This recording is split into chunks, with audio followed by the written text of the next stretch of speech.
apakah yang dimaksud dengan sekolah Kristen Calvin sebagai sekolah kehidupan? Istilah sekolah kehidupan diambil dari karya John Amos Comenius. Comenius adalah seorang hamba Tuhan dan juga seorang pendidik yang termasyur di zamannya. Di dalam pemikiran Comenius, belajar itu bukan hanya belajar formal di sekolah, tetapi dari sejak manusia lahir sampai akhirnya nanti kita meninggal, kita terus belajar. Yang kedua, sekolah kehidupan berarti mendorong kita untuk ending akhir daripada pendidikan itu adalah untuk kehidupan.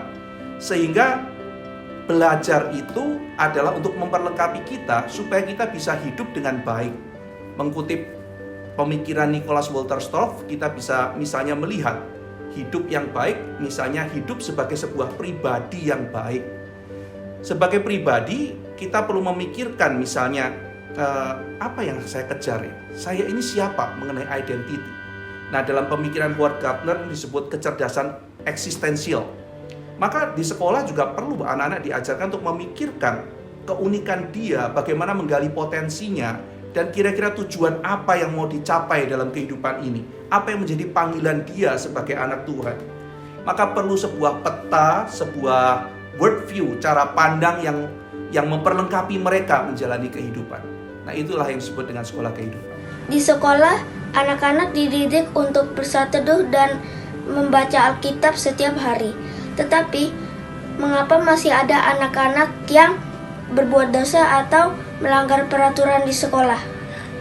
Seperti tanaman, bertumbuh butuh waktu. Ada yang disebut already and not yet.